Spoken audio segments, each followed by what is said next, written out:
DP Gachagua has been criticized in many occasions.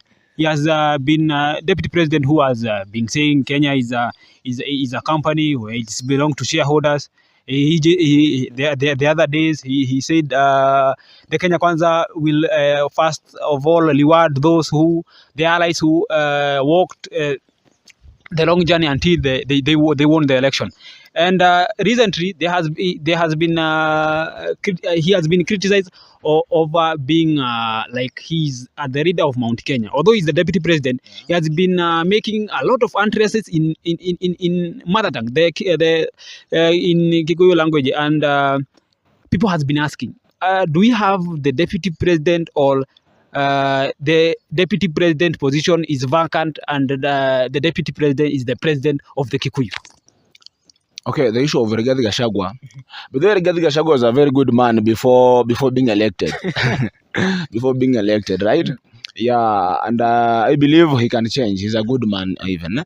But now so you think he changed?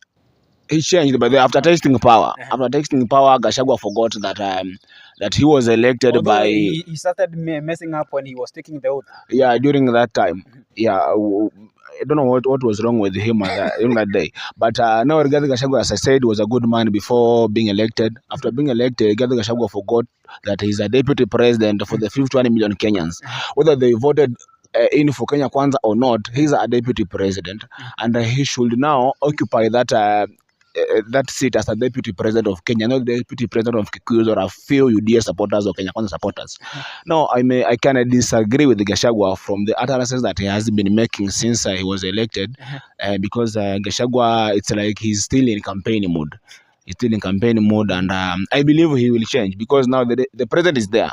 Ruto is there, and Ruto will shape that man into position, and Gachagua will change and and realize that he's a deputy president for 51 million Kenyans and not those that voted for him only. So the utterances has been making in Kikuyu or what he has been wanasema anachoma. Gachagua anachoma, right?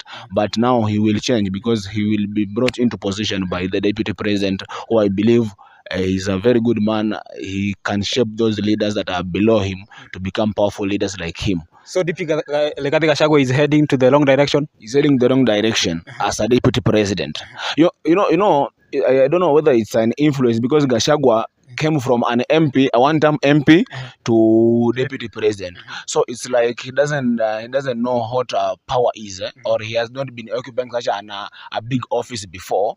Because from an MP to a DP, that is a huge gap. Yeah, it's a milestone. It's a huge gap. So now he needs to know that he's a deputy president. A deputy president is a symbol of national unity. A deputy president is someone who should act mature and is holding a powerful office rather, and he should act mature and believe that campaigns were over. Now it's time to work for the citizens, all of them, regardless of who they voted for. Rigathi Gachagua should reform and become a good deputy president as the others have been doing. Yeah. Ogusi, still on that point, Deputy Gachagua, as Abel has said, anachoma.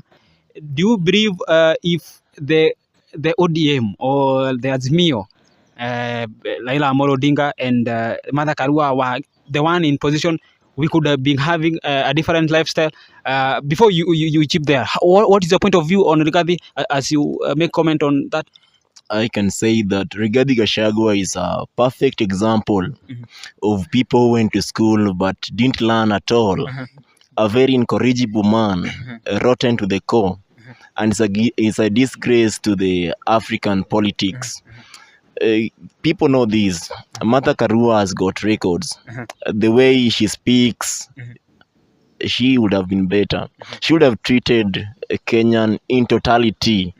It is respectful of where you voted, whom you supported. She would have treated them equally. And that is what Rigathi Gachagua need to mimic. And my good friend Abelo has said that Ruto can teach Gachagua how to lead. It's so unfortunate that you cannot treat an old dog a new trick. Gachagua is just a disgrace to Kenyans and he cannot learn. The best thing that we can do is to find a solution to cure this man completely. if at all to impeach them. If impeaching them is impossible, revolutionary is never inevitable. And Kenyans are heading there. I just fail to understand why even some cases were being dropped. This case was dropped to show you how sorry our nation is. We don't have independent judiciary.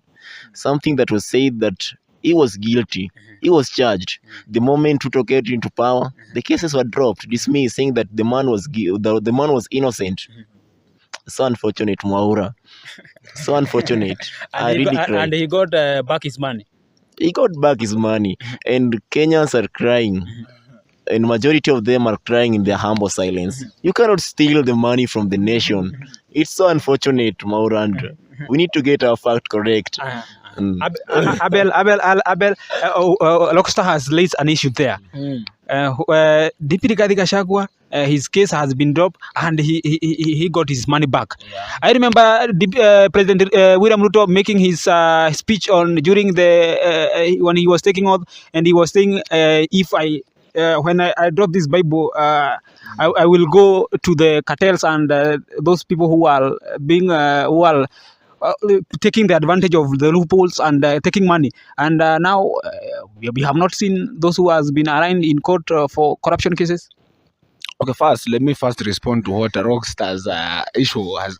Rockstar has built an issue here that Rigathi Gachagua's case was dropped down by the DPP or the Judiciary, right? Okay.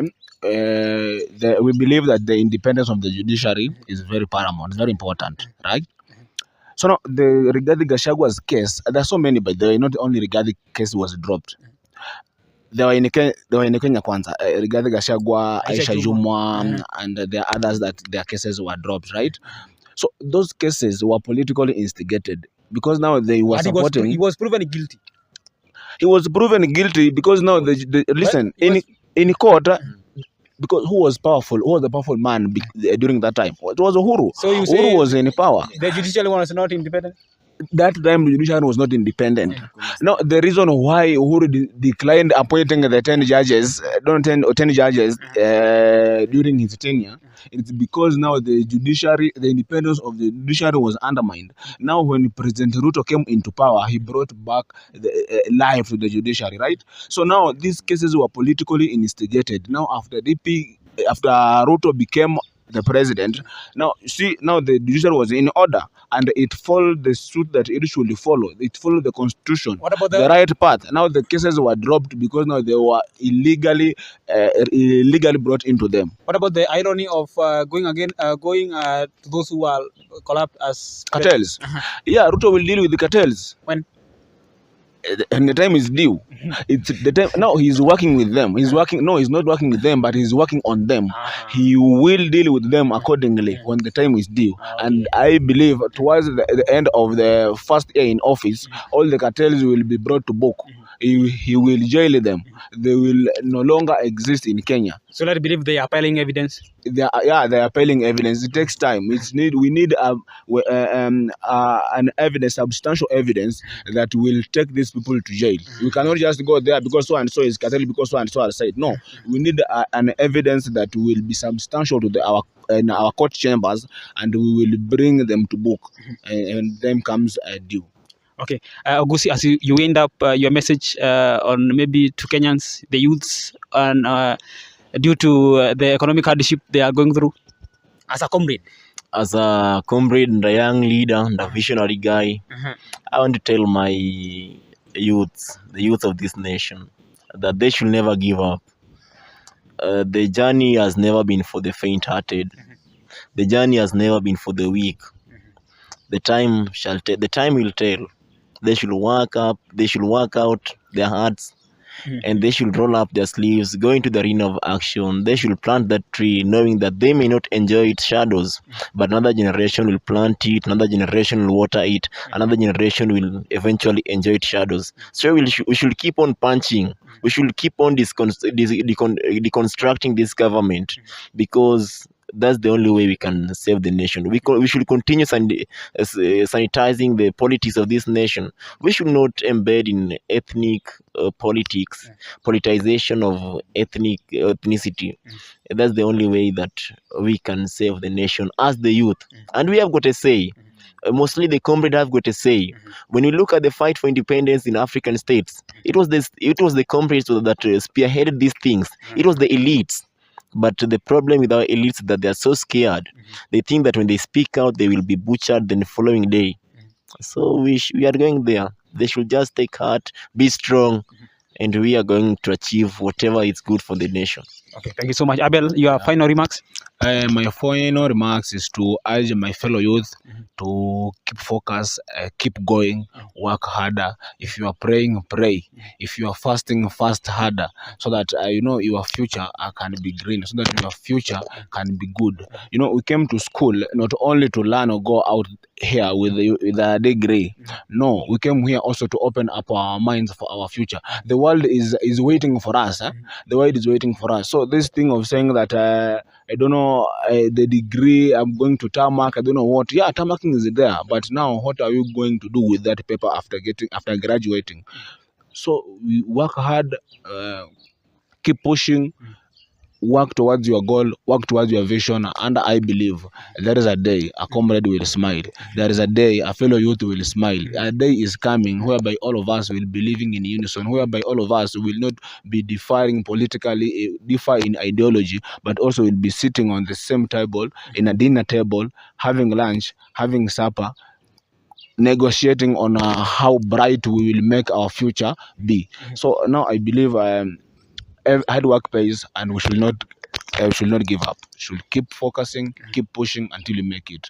Yeah, So you all agree that the future lies in the hands of the youth. exactly. Okay, thank you so much for watching, and I'm glad you, Lockstar and Abel, for availing yourself here on the bench.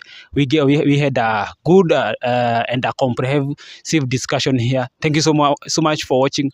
Till next time.